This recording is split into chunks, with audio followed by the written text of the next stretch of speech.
Andre Zachery.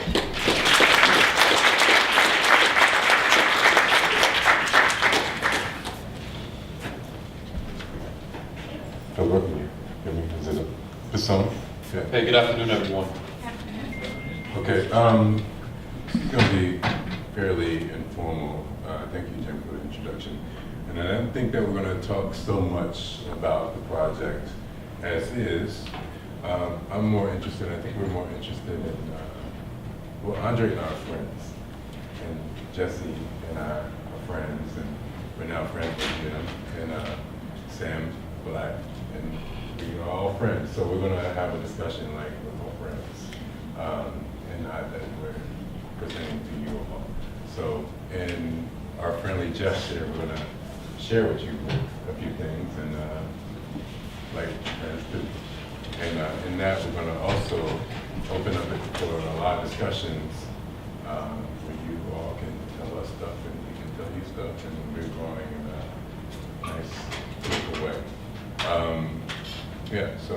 LaMont, Yes. can you turn your mic up? Turn my mic up, or should I speak more closely into it? I mumble a lot too, so if I mumble, as a friend, you should tell me. In the title of this event, in this kind of gathering, in the tradition of Black radical gesture, that's what we're looking to kind of ruminate on and have feedback from you all, questions as well. And we had a nice roundtable earlier in the afternoon, and so we would like to kind of continue that really assembly, and that word is going to come up again with LaMont and I. And I guess in the first instance, we can start to pull up a couple images to consider that we consider in line or part of this continuum in the tradition of the Black radical gesture. So what we're going to show now are I'm showing two clips, and Andre's going to show us some images. These clips are kind of more pointed at the project itself. One of them is from a 1973 film, right? Watt Stacks. I don't know how many people saw Watt Stacks in this. So Watt Stacks was a gathering, again, of several Black artists, luminaries from around the world, internationally, in Los Angeles, California in 1973. It was a concert. It was a documentation of a concert. It was a documentation of the concert. Wow. Watt Stacks was the name of the documentation of the concert. So Stax Records was a very influential record label in the 60s, 70s, Memphis, 60s, yeah, 70s. Memphis, Tennessee. Artists such as like Isaac Hayes. One of the main founders of it was, oh God. Yeah, don't kill me. I don't get it. I'm not Wilson Pickett.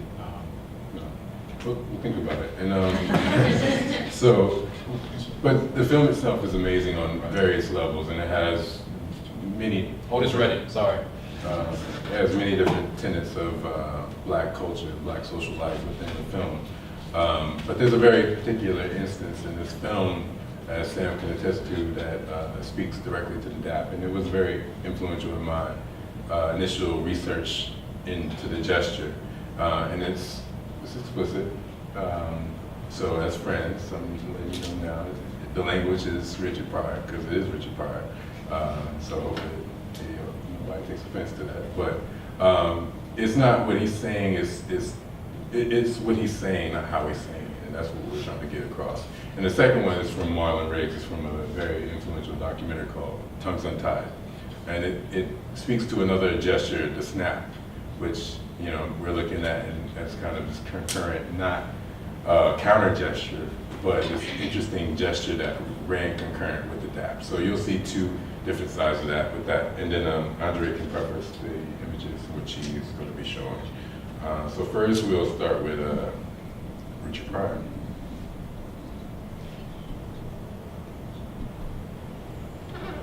Can you all see this? Should, okay. Can we dim the lights a bit?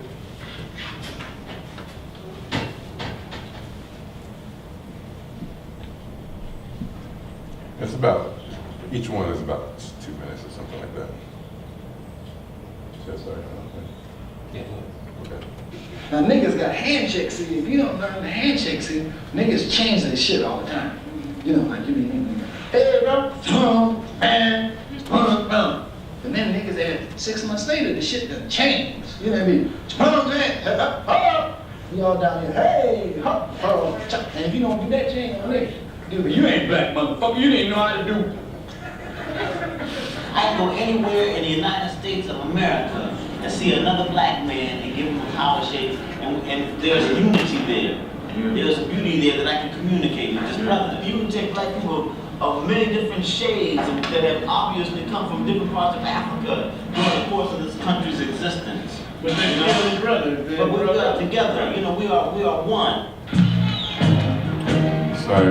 I'd like to.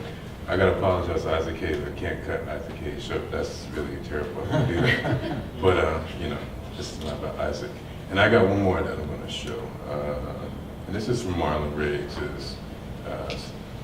Snap Divas.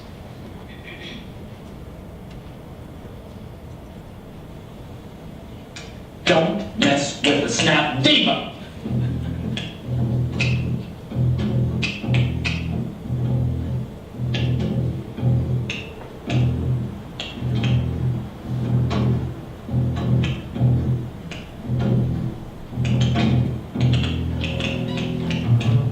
This is a basic lesson in Snap Diva-rettes.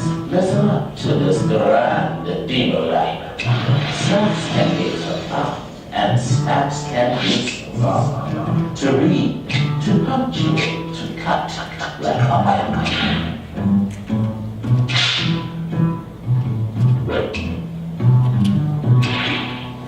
Well, you got a domestic snap, you got a snap, then you got a grind diva snap.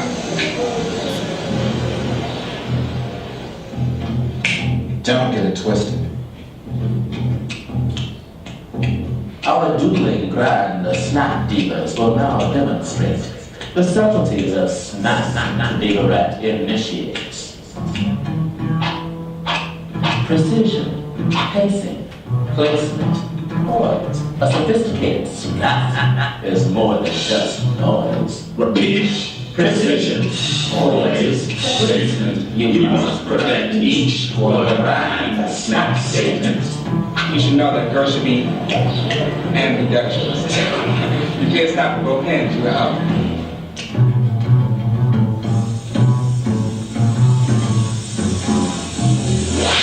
You know why we do this? Because we can't always get our arms free to do this.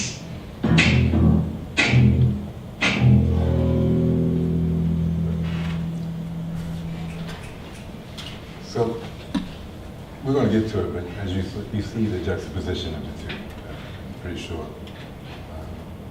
No, it's still more, Yeah.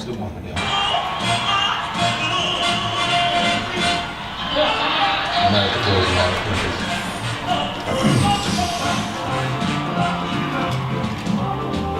This goes all together. That was funny. Just close it. It's good.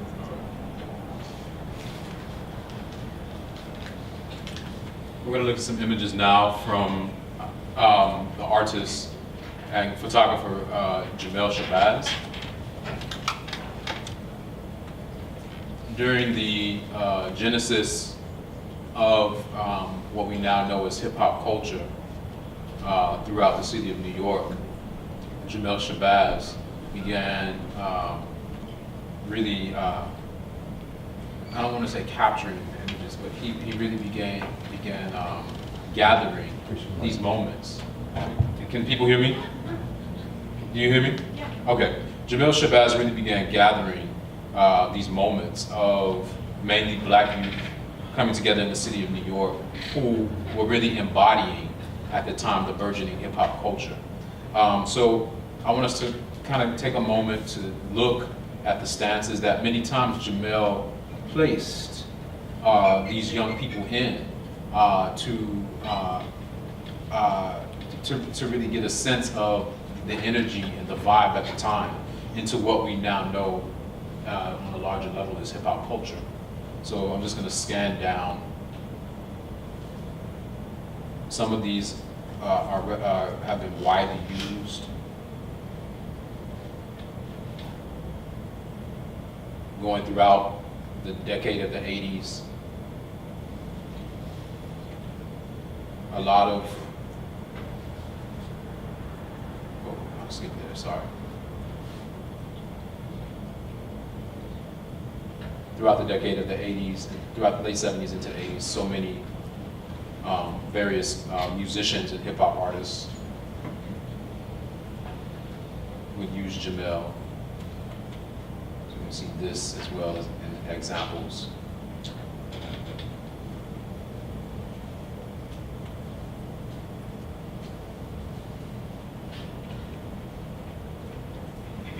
I love this one of the Mutual Aid Society in Harlem.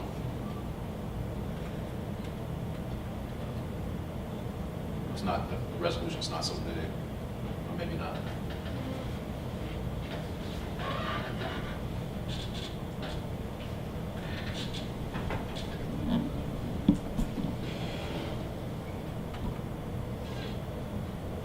And then moving on from Jamel Shabazz, we're going to look at the gesture of the head wrap. I didn't know he was going to do that. But Head wrap. the head wrap, yeah. So the history of the head wrap, specifically in beyond its origins in the West African and African continent, for if we're looking in the antebellum era in the Americas, the head wrap became a way to denote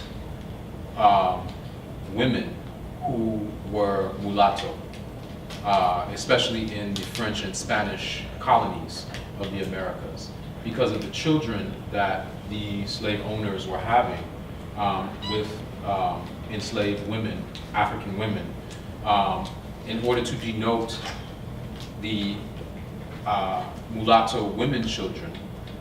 The mainly white women, wives, required that these women wrap their heads, and that became the symbol of denotation that this was indeed a mulatto or an octoroon woman.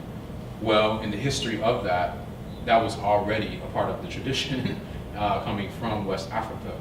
So in it being a moment of shame, intended to be a moment of shame towards these women born out of the relationship of a white master and possibly an African enslaved woman, that became an art form unto itself, which carries over to this day in the United States, and then carries into the tradition of church crowns and other forms of regality or self-made regality. One example of this can be seen in Alvin Ailey's work, Cry, that he created in 1971. This is an image here of Renee Robinson holding this fabric. What you don't see, and there are not many photos actually that show the beginning of the work. The work was dedicated to Alvin Ailey's mother, who was indeed a domestic worker in her time in Rogers, Texas, and even in, I believe, a bit when they also moved to Los Angeles. The work starts with the woman coming down center stage with head wrapped, and then she then kneels to the floor and takes the head wrap off of her head and begins scrubbing the floor of the stage. And this really just powerful, again, the gesture itself is for me is one of the most striking moments of the repertoire. And so in looking at that gesture, not only of how the head wrap itself and its care and its detail for Black women, is for me a continuum, one of the earliest parts of gesture that then continues now through the DAP and the Black Power handshake into Snap Divas and into just the mere placing and placemaking of Black people and Black youth in spaces that we now see captured. This is one of my favorite images of Jamel. It's kind of just, yeah, this one here, just, yeah. So that's just, again, in this sense of like, boom, gesture. Yeah, one thing that you know about Jamel Shabazz is he's a veteran. He's post-Vietnam. He's a contingency that came in right after the Vietnam War. So a lot of the ideas of the DAP and things like that were still in existence when he was there, and actually got carried forward in a really interesting way. So as Andre mentioned, when he brought, he did a lot of street photography in the service, and he brought that back into New York. He was stylizing a lot of these young brothers to kind of mimic what he saw in Vietnam, well, post-Vietnam. But also the significance of the handshake had grown immensely. Like they became much more coded at that time. And actually has carried on into this current day. But one thing to note, and Sam, you can attest to this, it's not an easy gesture. It was a gesture that was actually a criminal gesture. And it was a gesture that was banned by the military. And they were getting arrested, thrown in jail just for doing it. So the radicalism in that gesture isn't by accident. It isn't because I wanted to do it. And there's a lot of loadedness into that. So we shared with you all a few things, and I think now we're going to structure it a little bit before we go to the book. Yeah, so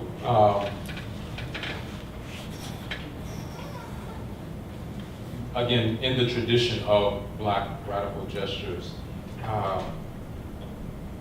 the signifiers are essentially that were created either intentionally or in response to really, in a way, have shaped beyond the initial gesture itself, but it's something of like an echo that continues to reverberate through spaces. Where the radical for us is important, or really gets delineated, is the radical really ceases, it ceases to become radical when it becomes this sense of like fixation, or becomes fixed to a certain place and how we are kind of considering it. And we're looking at how radical always is in constant motion, always has a sense of play with it as well. Going back to Snap Evans, going back to the head wrap, the DAP, the stance itself. And I think that that's something important when we speak of Blackness, because then we're now speaking of agency. Sometimes born free, sometimes born enslaved, mulatto women, we're displaying agency in this wrapping of the head. We spoke a bit yesterday at our talk at the Bunker Project about minstrelsy. Well, the origin of minstrelsy is T.D. Rice looking, copying what he said was a laughing and jovial enslaved African in Kentucky. So we have to think of that. The slave has agency to someone in the predicament that they know they are enslaved. They're laughing. That's a tremendous amount of agency. Has created a song. And so we look at all of these acts that really speak to a great consideration of agency. And also, not just within that, but of human. And that creates a total sense of self-being, which goes against the original connotation of Black as a state almost of social death. Yeah, I think we got kind of a little ahead of ourselves. So the name of this talk is in the tradition of the Black radical gesture, or of Black radical gesture. So Andre is kind of like explaining what we actually mean by that. And I think that is very important that we have some type of grounding of what actually we mean by that. So the tradition of the Black radical gesture actually is a formulation that is moving from Cedric Robinson's in the tradition of the Black radical tradition, which is a very Black Marxist book that is, we were talking at the roundtable earlier today. It's not a book that you read, it's a book that you study, and you actually study it for your entire career. You devote time to that book. So like any tradition, you have to devote time to that tradition because there's so much to unpack. Because all traditions, in a sense, like Tom says, they have all this to debris that's been built up over time. And you just are adding to that thing. So in the tradition to the black radical gesture, when we also talk about black, we're not talking about this epidermalization of black. We're talking about something that's obviously a little bit more broad than that, a lot more broad than that. And when you talk about, black radical, as I was saying earlier in our roundtable, it's kind of a redundancy, but it's a redundancy that's also like a doubling down. So the black and the radical is kind of like reinforcing each other in this formulation of the tradition. And then when we go to gesture, we saw two examples, or multiple examples of gesture and gestural language, but that is also not a black experience, clearly. That is a human experience. We all have gestural languages, and how are radical gestures born? Radical gestures don't happen by accident, clearly. Radical gestures are, in a sense, a result of a needing to break out of a very specific mode of oppression, a very specific policing of a very specific body or culture or something like that. This is where these things come from.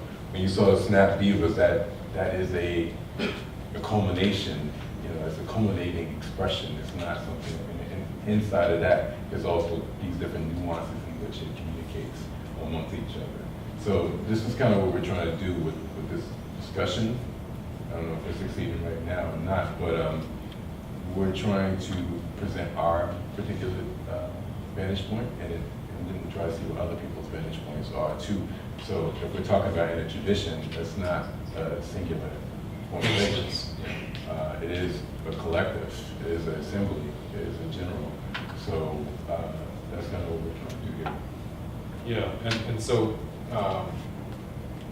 in kind of giving again, we kind of went through time and looking at these various gestures over time, going back and forth, not necessarily linearly, and how they've been used in so many aspects of society, in the public space, in the private space, in the non-art space, in the space that then transformed it into art, Yeah, and beyond all that, like the idea that the radical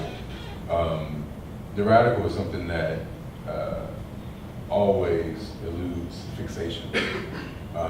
You can't box the radical idea in. You can't.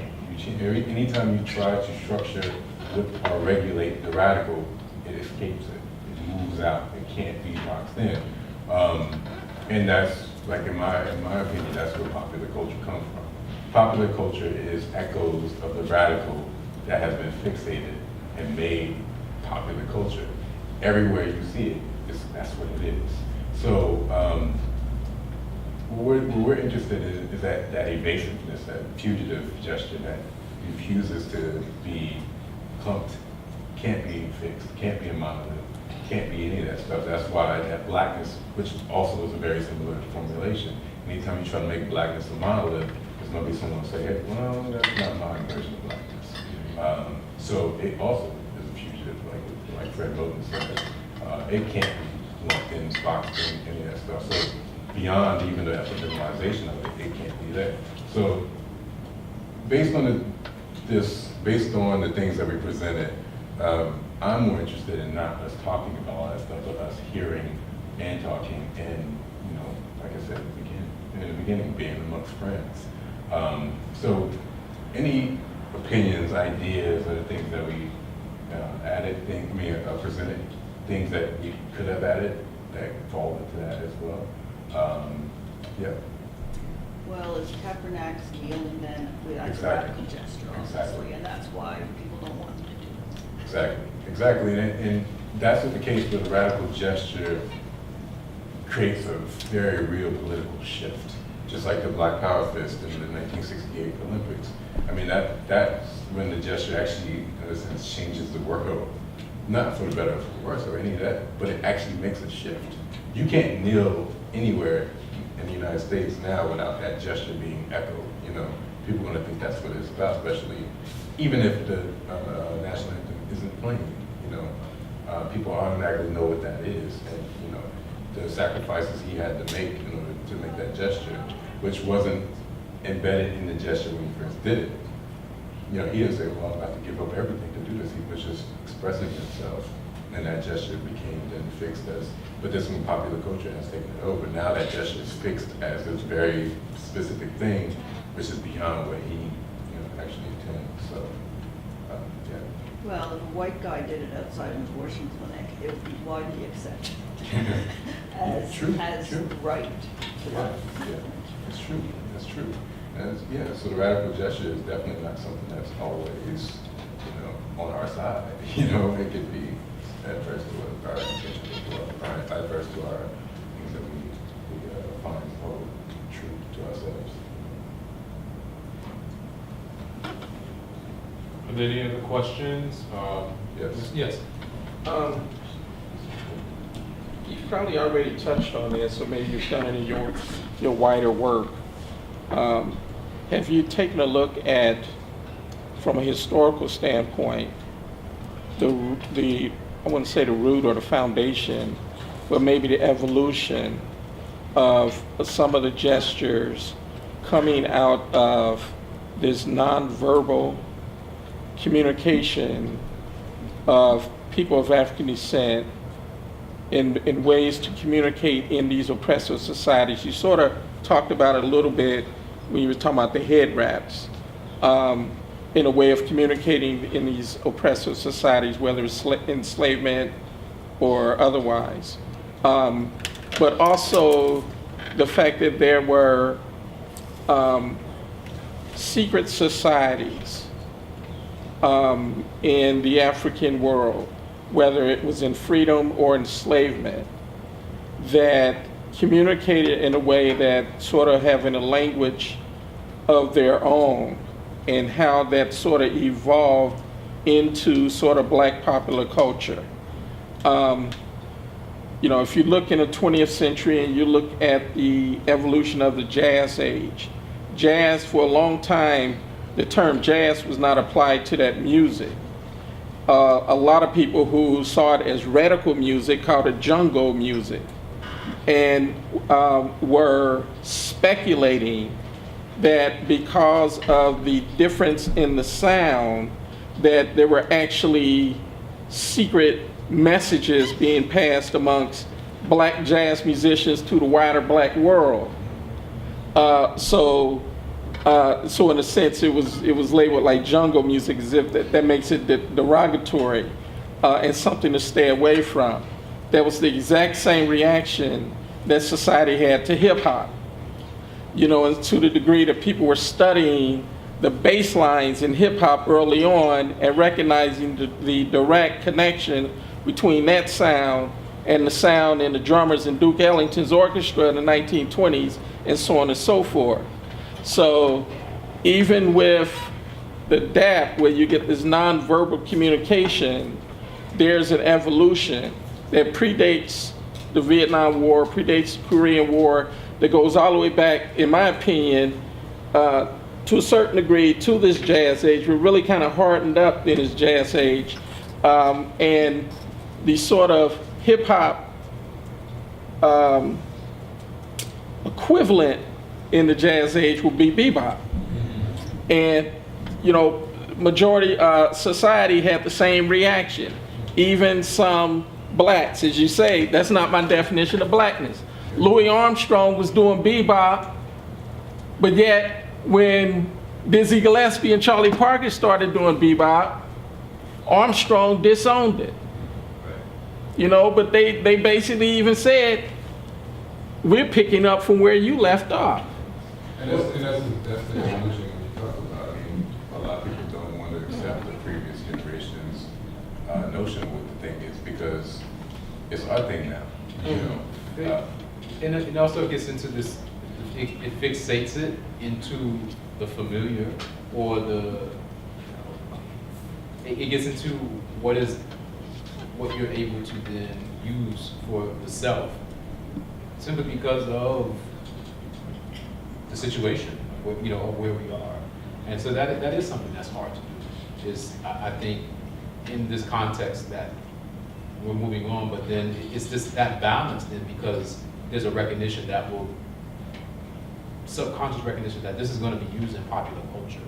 Maybe But I do think that it's mostly that, you know, we live in our own communities and our own skin, so we do associate with what we know specifically, and a lot of times we don't have a very friendly relationship with the historical, because then it kind of presupposes that it has some type of influence on how we live, and we look at how we live as radically different than how things were.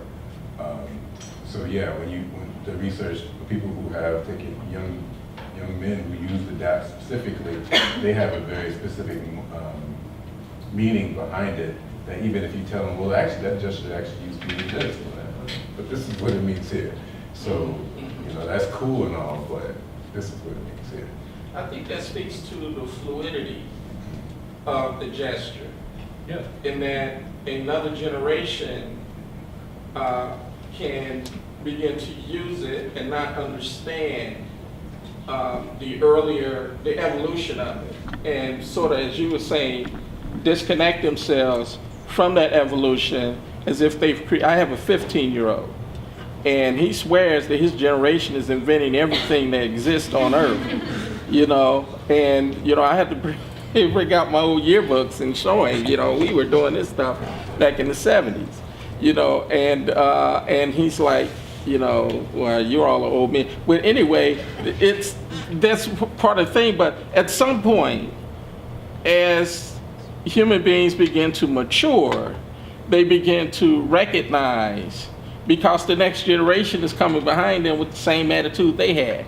So, yeah. As we get older, we solidify. Like, yeah, as your 15-year-old should, he should think that this is all his, because in this generation, because it is. That brings the fresh and original to the radical, you know, and that movement, that elusiveness, that fugitivity of it needs that fresh energy, because that's what the radical actually feeds on. It doesn't feed on the archive. It doesn't feed on, you know, us solidifying it into this kind of real regulation of, oh, this is how it is, blah, blah, blah. It can't. It just can't. So it needs fresh blood. It needs fresh breath. And it moves into us like kind of like a specter, and moves out of us when we want to, you know, solidify who we are. It moves out of us and moves into another, you know, yeah. I guess, well, I need to say something about this, because what I'm trying to say earlier is that, in that sense of, part of the radical about that for me is also letting go of authorship and ownership of the gesture, in the sense that that tension then, you know, that Louis Armstrong has with Bird and Diz, well, then it also has to be that sense of, well, when was it ever really yours to begin with? And that's a part of the radical that I think that we do have to kind of really truly consider. You know what I mean? In that sense of like, well, and it might not be happy for either side, but it's just like, well, maybe that should just let it go. And whenever they come into oh, this is actually the significance and real meaning of it on their own time, that's when it happens, and that's what it does. But I think that is part of a radical moment to release and just give and say, well, yeah, you know what I mean? And so that it's complicated. If you don't own it, you can't release it. If you don't have author, you know, you can't release it. It's not yours to release. But that tension for people who do like say, well, yeah, if they don't know it like this, well, I don't feel like that's necessarily.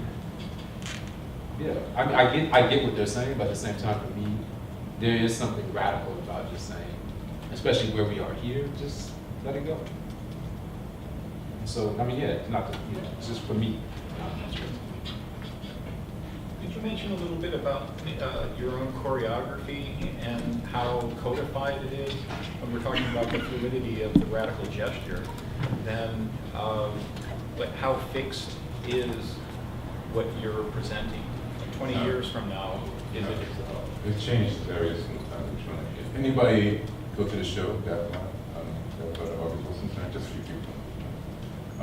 Well, what you saw, and if you see it again, it's going to be completely different.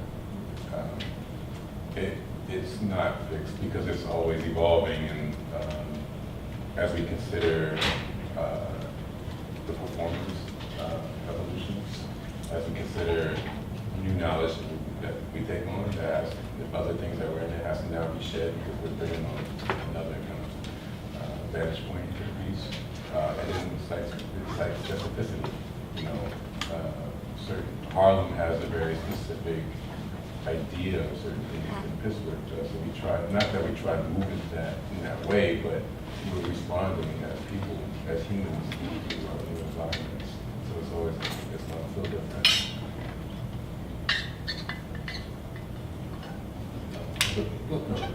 I've been wondering about, just following up on this, the choice of dancers, how you chose them, I mean, they looked very different from each other. They initially did not look like dancers at all until they really started moving, and how, just how. They came to us, this core group of performers. Well, we did a audition and took it. Yes. So at the residency of University Settlement, performance project residency of University Settlement, this is where we met those group of performers.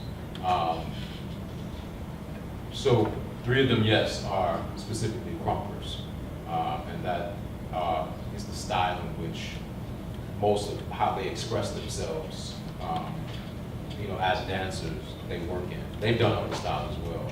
One of the performers is a contemporary and modern dancer,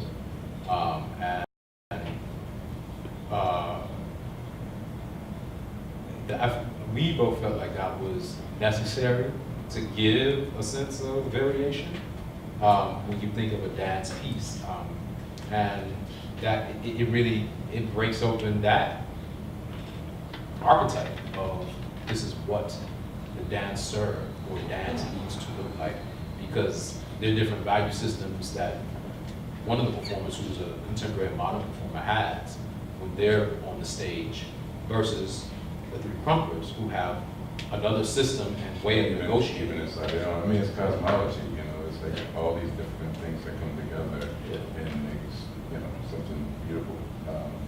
So that, I think that's kind of the idea. It's not for the look, oh yeah, we need, very specific dances, we need this way, blah, blah, blah. And we were looking for something that's more cosmological, that kind of came together. It comes, it moves, and it's kind of more and more this way. What word are you using? Crumplers? Crumper. What's that? It's a West Coast movement style that is not a derivative of anything. Actually, kind of comes into being in itself. It's actually derivative of clowning. Which in a It's way, an aggressive full body movement. It's with a K. It's aggressive full body movement. That is, it's really just like an energetic release. there have been some that West have Coast said of it. USA. But maybe from the West Coast. It's U.S. It's from the Bay Area. Okay. It's specifically a Bay Area dance form. There have been some that said some of it has its deep roots in popping, But it's not. But it's not a new thing. It's a West Coast thing. no, popping is definitely a West Coast thing. Popping is definitely more West Coast based. Locking is more New York, but popping, that's definitely a West Coast thing. They take ownership of that. Oh yeah. Yeah. So this is kind of what we're talking about. These are all gestural, dances, and they have different variations, just like the dap, So you can argue about the origins of them, but it's really who's doing it now, because it's a New York school of crumping that the West Coast school doesn't actually exist, doesn't actually recognize. So, and even within the New York school of hip hop, like breaking and all that stuff, it's not really recognized. Like what y'all do is not New York, it's actually West Coast. So it's like weird thing going like that. And this other one, because I feel like we're all here. We're gonna be over here too.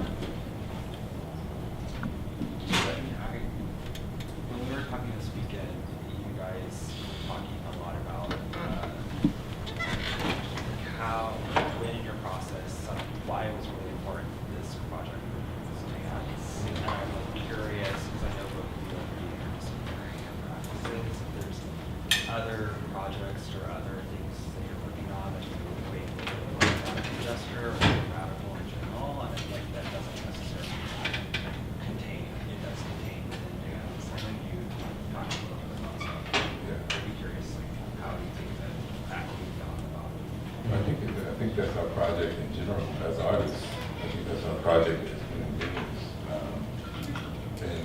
Go ahead. Can you say the question one more time, and then we will repeat it over the microphone so everybody can hear? So just thinking about in your own practice or the practices that you see the radical gesture or the black radical gesture extending beyond the body or not communicating with kind of art forms that have Wait, let me, the question. Yeah, go ahead. The question being posed is, are there projects or ways of working within our own practices or that we see that extend the black radical gesture beyond the body itself, meaning performance or movement art forms? And if so, what are they and how are we articulating it? I want to turn it back to you. Do you think that gestural is necessarily the body? Like, can gesture be beyond the body, in your opinion? Oh, yeah. And in which ways do you think that it can? The answer is yes. Well, I think sometimes, one advantage is like the abstract is like always valuable and it's always moving. And like there's power in abstraction, there's power in the things that extend beyond the body, because in that kind of spectrum, the body is slow, the body is stagnant at times compared to this kind of. A brief way to answer with abstraction. So you're looking at abstraction as like the actual action of abstracting something from something pre-existing and making it into something else. That's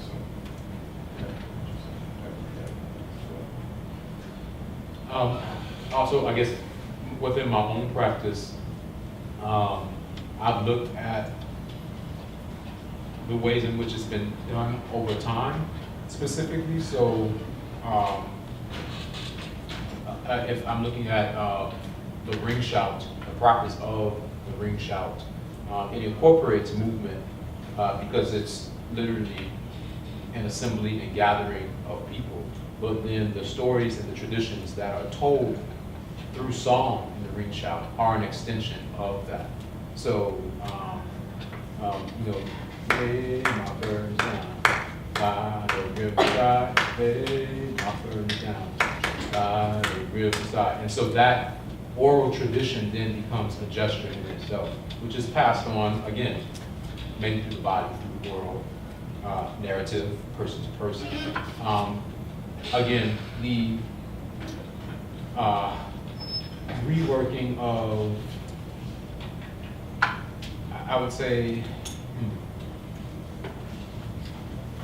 if we look now at what Marlon Riggs has done with Marlon Riggs' work, yes, as well, that is existing in the self-documentation of Marlon Riggs, such as then we go into the writings of Marlon Riggs' contemporary and Essex Hemphill.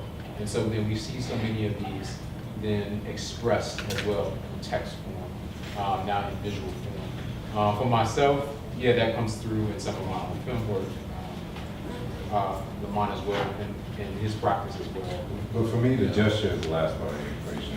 I'm not so much interested in that. I'm not interested in that because to me, adding it into as the solution of the equation then presupposes this fixity. I'm not really interested I'm interested in process. I'm interested in things that are constantly fluid and moving. So yeah, the gesture is there, but it's just a part of a whole bunch of things that's there.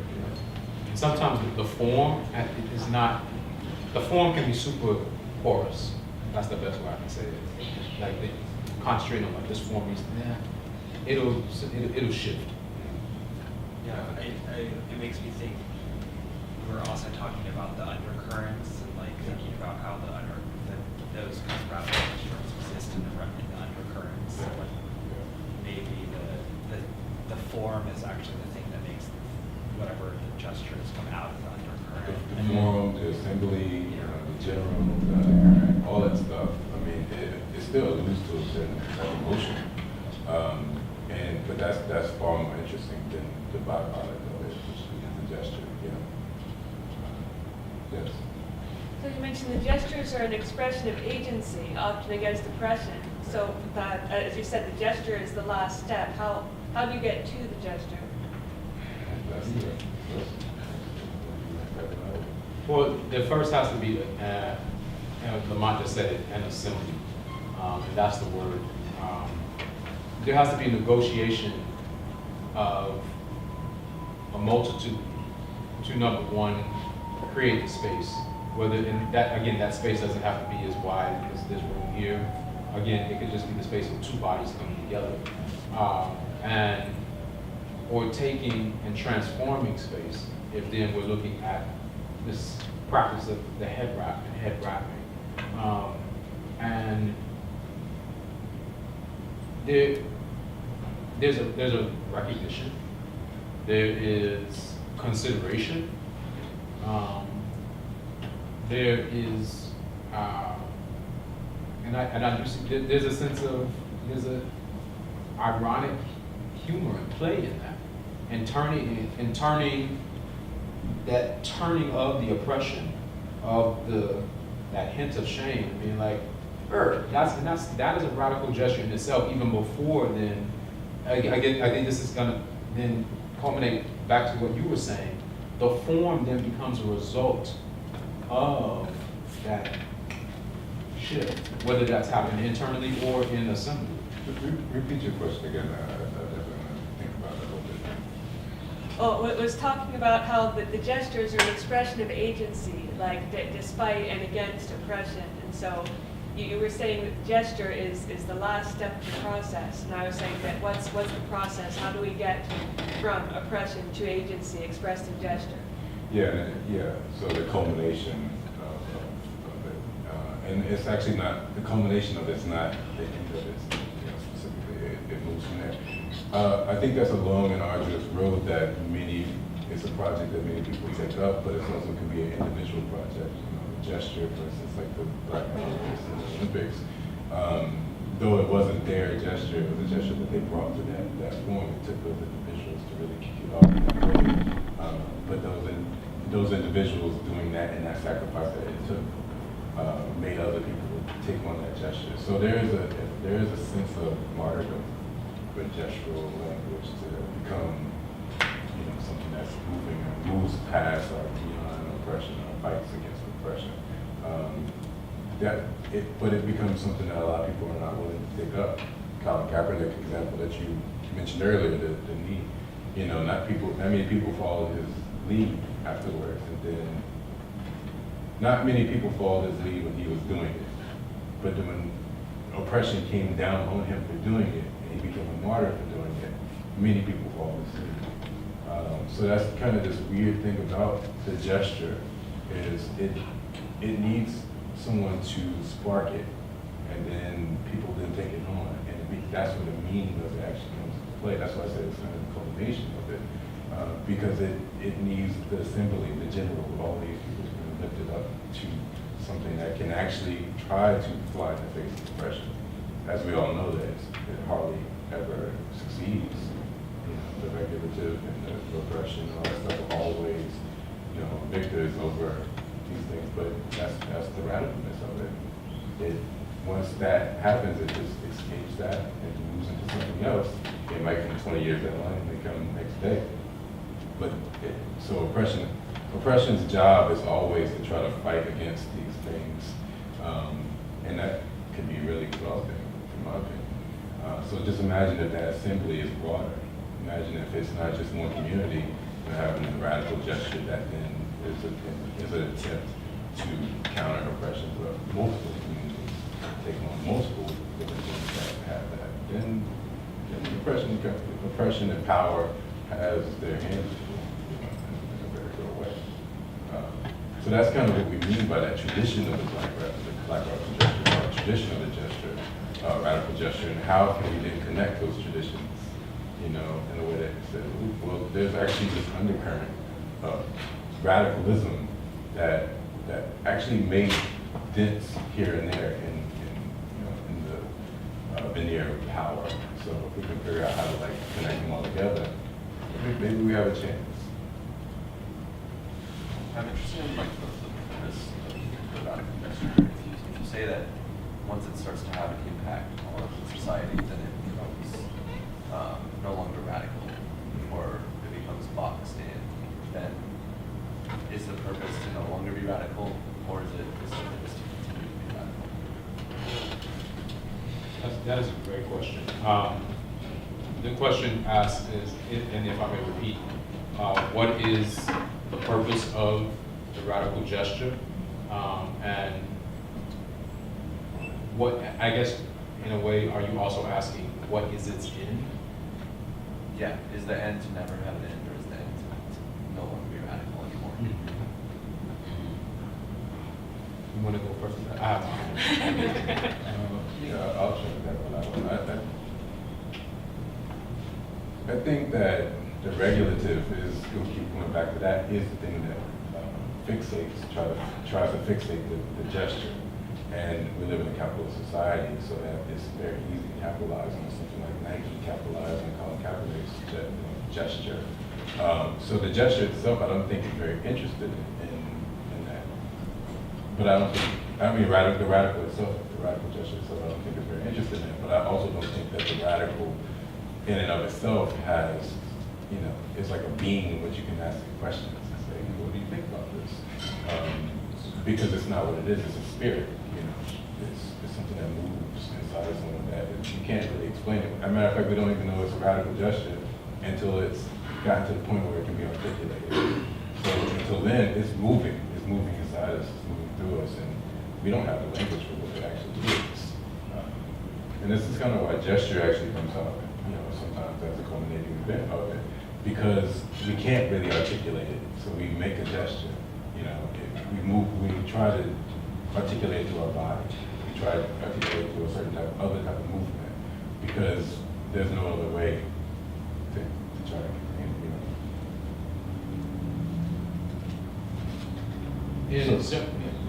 So the popular culture, takes that and then wants to turn it into that's just kind of what it is. Okay, so I'm going to go back to this notion of fixation and being fixated. In certain cultures and certain ethnicities and nations deriving from West Africa or Central Africa, where people of African descent now have origins, known or unknown, and in other cultures as well, sometimes your name changes based off your time in life. So at one point in life, your name could be daughter, child, son of so-and-so. At another stage in life, once you have child, a friend of mine who is Shona, current day Zimbabwe, your name, if you have child, your name ceases to be what was given before you had child. And now your name is father of so-and-so, mother of so-and-so. In certain traditions, as well, you get to become a certain elder. Then you become elder of possibly the block. Certain bodies, elder or of this community. There's a constant sense that in your life, in our lives, there's no such thing as you're just so-and-so's son. You're just carpenter. You're going to have a different role in that span, in this life cycle and continuum, what that means. The radical gesture in this context, because I can't speak for living, I've lived abroad in other places, but in the sense of my origin and where I am now, back in the United States, in this context, fixation, especially in the historical framework of the United States, and then when we think of black, we understand the fixation of black as a certain connotative thing that is always going to be less than. And in that, yes, attention to the white gaze, a reclaiming of, no, well, black is going to be this, and this. Black is going to be vibrant. Black is going to be innovative. Black is going to be feminine, masculine, queer. We're going to queer all of the, we're going to disrupt. Black is going to be Muslim. Black is going to be Ifá. Black is going to be Christian. Black is going to be, you see what I'm saying? Whereas going back to then what it meant here as a fixated state in order to arrange, regulate, consume, characterize, that's what the radical gesture here is ultimately fighting against. And if I may say, that is where the radical gesture becomes a human act of possibility to allow yourself. You're like, you know what? At this moment in life, maybe you're studying civil engineering. I don't know. But then at another point in life, who knows? You're just like, you know what? I really need to be a keeper of stories off of the work I've done through civil engineering that might have like possibly transformed how we regulate water. I need to figure out a way that then I can tell and archive this work, maybe not in another way. And then the radical gesture for yourself is, I'm actually going to become a librarian. That's the space. Where say, no, you're always a civil engineer. You're not. That's it. That's it. That's all you are. You see what I'm saying? So the radical gesture, in that sense of being able to transform and allow a group of people to transform themselves over time, that's the action. Especially in the context of what we're looking at here, Blackness. Does that make sense? And that's just for me. And that's what the radical gesture, in that sense of an end, is.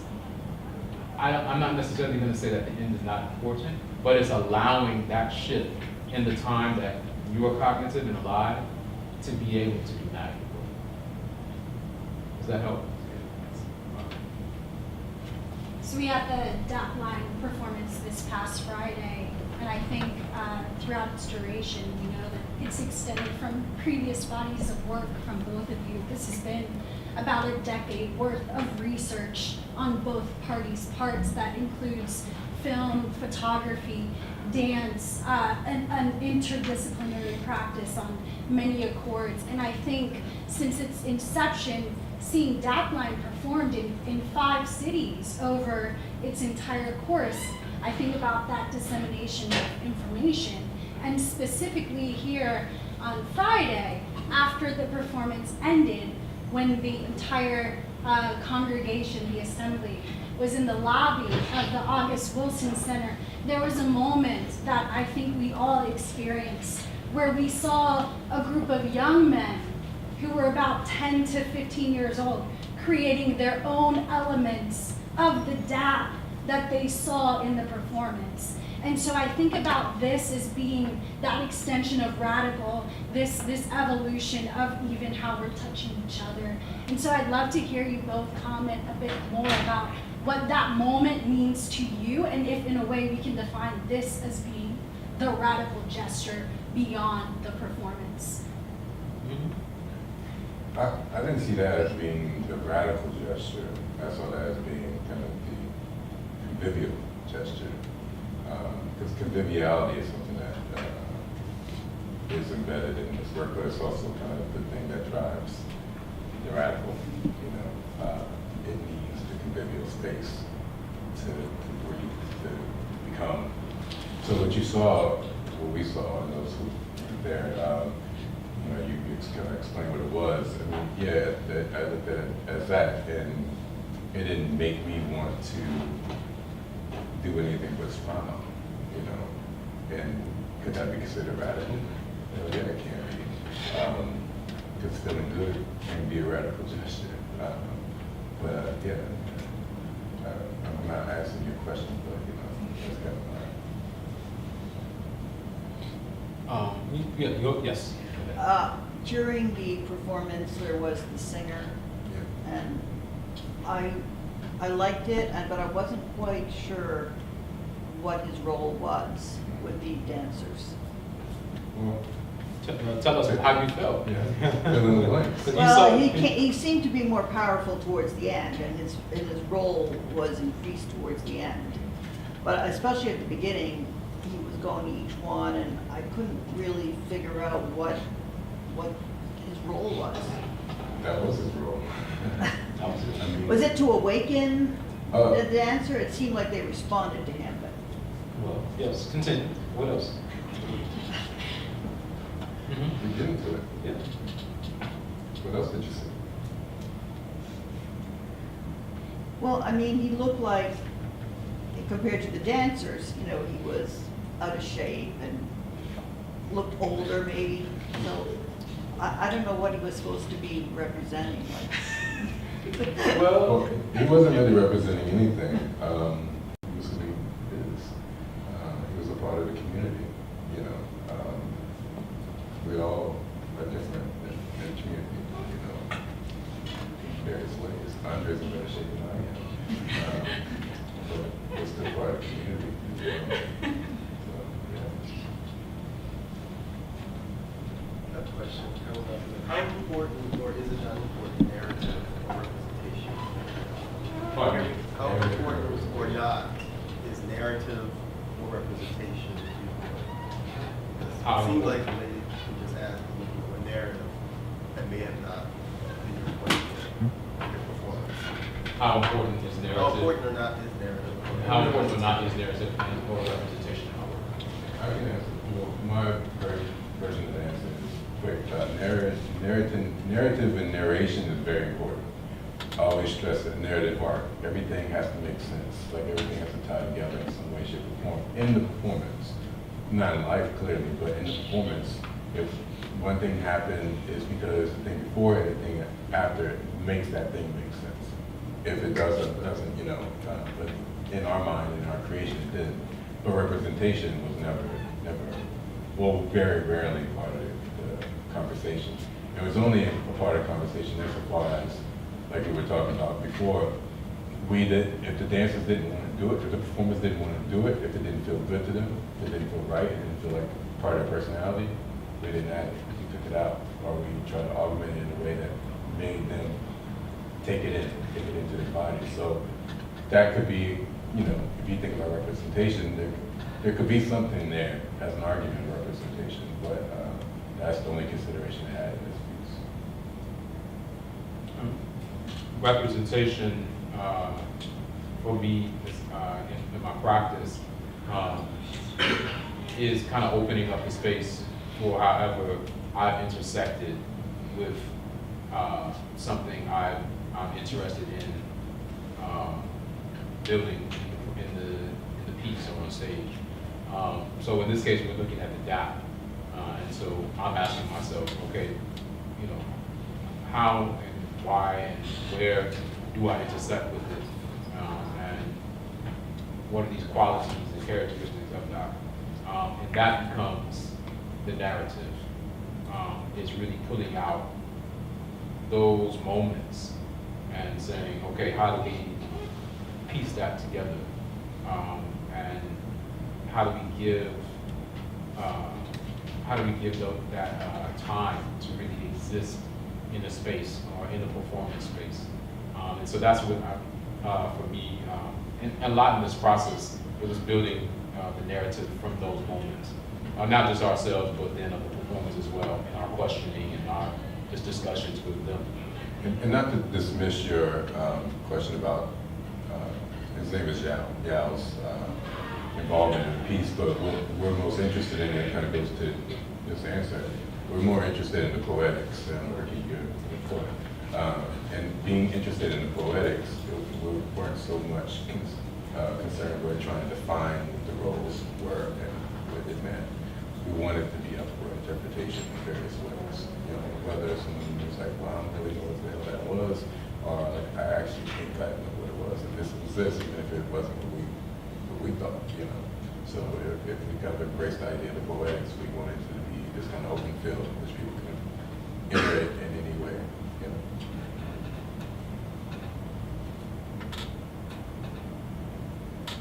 Any more questions? Well, not questions, comments, something, you know, feelings, ideas. And anything that you saw with what we were presenting today, like with the examples or any? Yes. You mentioned letting go of authorship of the gesture, but at what point does that become appropriation when you're sort of creating something based on a shared experience? And it seems like when people use something that, by appropriating, you're kind of ignoring the experience that created it. And how does that play in the role of multiculturalism and bringing people together, but at the same time not forgetting where people are coming from and why certain things are the way they are? Yeah, appropriation is basically when the popular takes it in, you know, without context. And the authorship is you doing what you do, you didn't create it. We all do it, But we also have the shared experience to understand what this thing actually means. But when it's taken out of that context and put into another context, just for what it actually is and the coolness of it, then that's when appropriation comes into play. Because that decontextualizing it is a way to kind of monetize on it in various ways, which that becomes another form of brutality, and that's why we all run against that. Did you ever come up with the saying like, you biting my style, don't bite me? Yeah, so we know that this within, internally within the culture.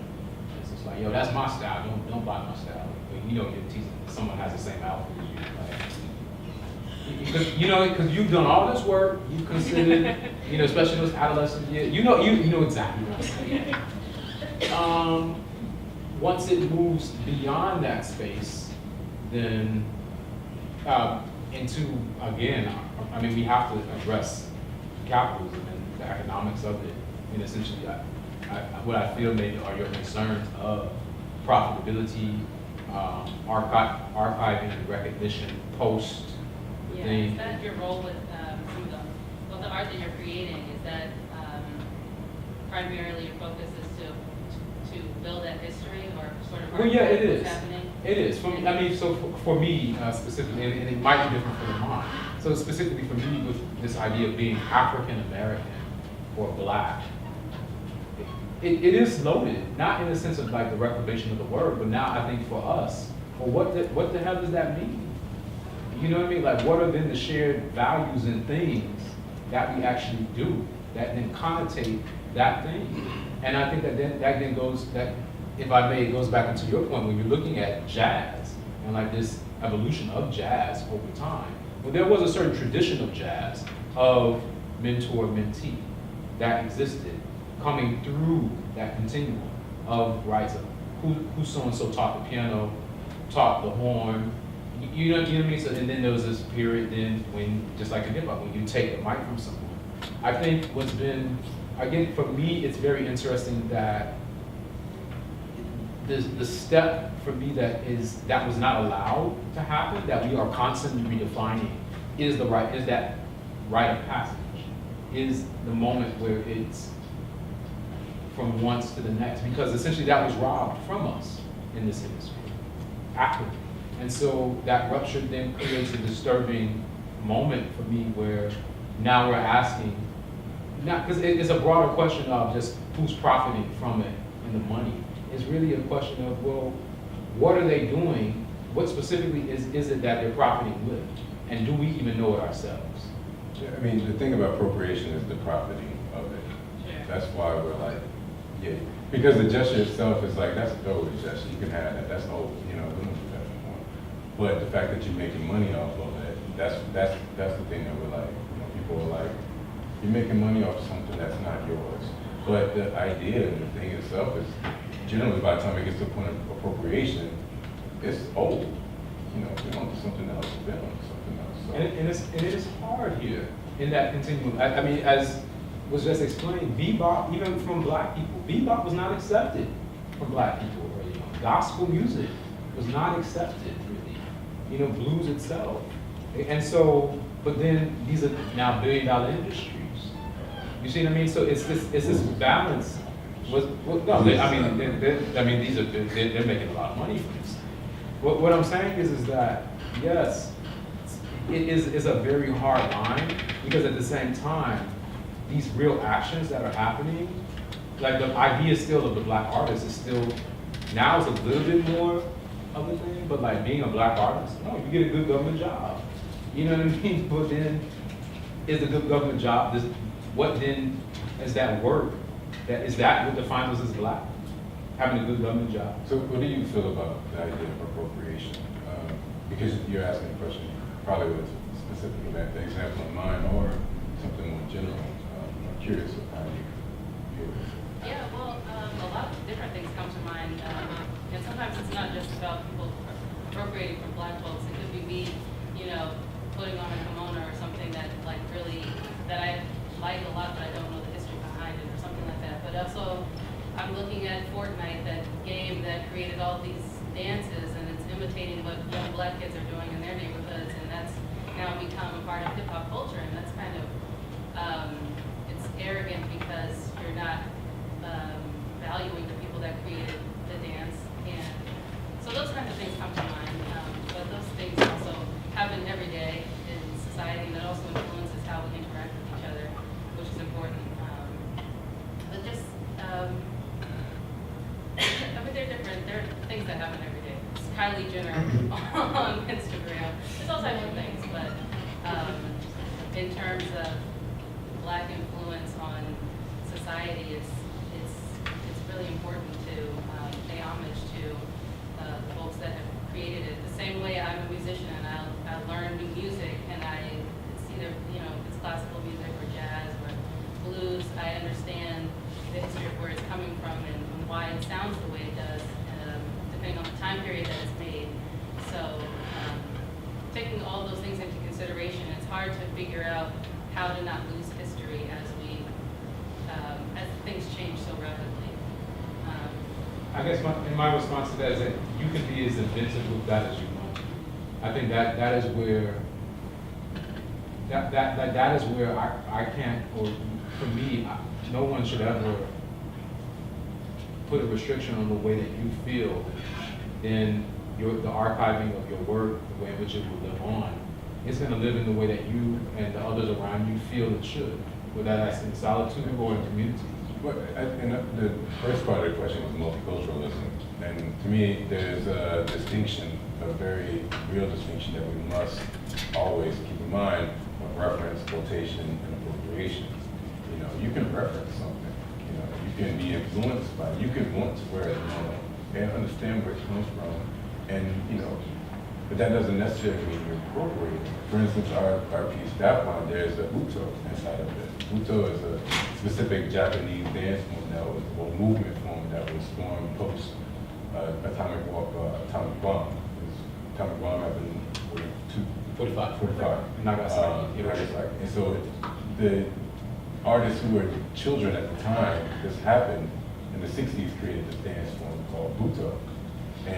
But also Buto was played on a global stage. They were in communication with South American, revolutionaries and African revolutionaries, as well as Japanese and Chinese revolutionaries in various ways. So there was a sharing. If it's an equitable sharing, then it's not appropriation. It's just that. But it becomes appropriation when the equitability of it then ceases. One entity is profiting from someone else's thing, or whatever that case may be, or many other ways. But I think if you consider reference, quotation, and appropriation as distinct things, it opens up more wiggle room in that regard. There's also another word that's misappropriation, exactly. Which is, appropriating something from that. It's like biting. And that suggests violence or non-consent. Like all these things that lives in misappropriation. So I think, for me, that always answers the question.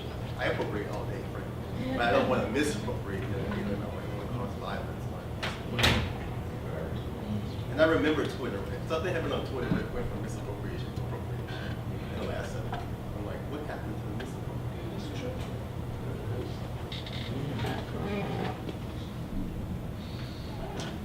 All right, thank you for your time.